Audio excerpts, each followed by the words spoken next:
Well, it's going to be a steamy one across southern Minnesota today. There's the potential for some strong storms, but we also have a major cap to try to get through. Overall, the week is drier than last week, but still some storm chances.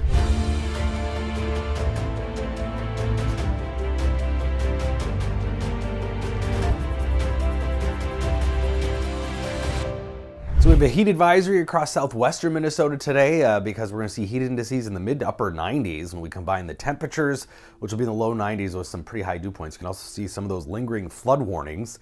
Several spots got over 7 inches of rain across a swath of southern Minnesota Thursday into Saturday. Today, though, pretty warm. We're going to see some low 90s in western Minnesota, probably mid 80s in the Twin Cities, but also very humid dew points well into the 70s. We could see some 80-degree dew points. Several models hint at parts of southern Minnesota reaching that 80-degree dew point, which would be quite a bit. Behind a cool front, though, things will definitely be a little bit better tomorrow afternoon. But we do have a slight risk of severe weather, level 2 out of 5 for much of Minnesota into Iowa and Wisconsin. Large hail, but wind is really the threat today. We're watching the potential that if storms can develop, they're going to quickly turn into potential bow echo, producing damaging wind gusts.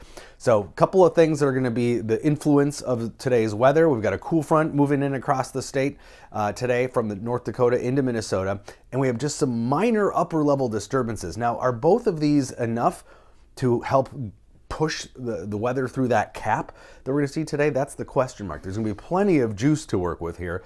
Look at this, the CAPE values today, 5,000 plus joules. That's a lot of energy.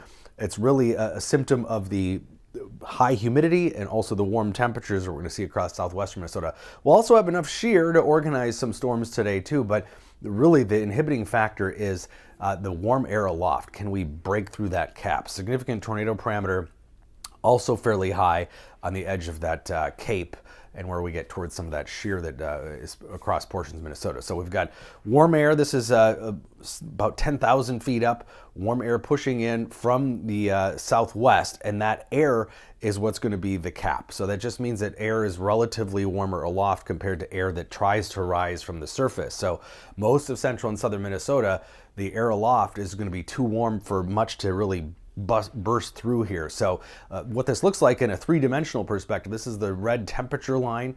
It's this bulge here is that cap. And so it just means that surface air is going to have a hard time getting through that. So will that cool front and will that mid-level disturbance aloft be enough to help push air through it? So this is one model scenario. Doesn't do a whole lot as far as activity. It creates some showers and thunderstorms, but later in the evening, maybe less as far as severe weather. But the NAM model is kind of in line with what the Storm Prediction Center is thinking. We get some storms develop in west central Minnesota. Those then turn into a bow echo, sweep across central Minnesota right along I-94, and then continues into Wisconsin and also eastern Iowa. And the models are all hinting at some severe wind gusts with this. In fact, some of these are some 75-mile-per-hour wind gusts.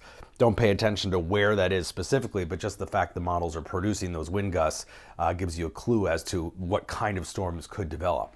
Overall, though, the pattern is going to be less wet than last week. Doesn't mean it's going to be dry, but less frequent chances of rainfall. Still could see some 1 to 2 inch rainfall amounts, with, of course, locally heavier amounts always possible when we see some of those thunderstorms. But warm and humid today, mid 80s, again low 90s in southwestern Minnesota, with the possibility of evening and overnight storms if we can bust through that cap. That's the question mark. That's what we'll all be watching for today. And then dropping dew points tomorrow, just as warm, but a lot less humid by the afternoon. Wednesday, pretty nice and comfortable, 78. Thursday, we're going to see more showers and thunderstorms develop late in the day with some lingering activity into Friday. But right now, Saturday and Sunday look dry, a little on the cool side, just in the mid-70s, but at least dry. So that's some good news there. We could use several dry days.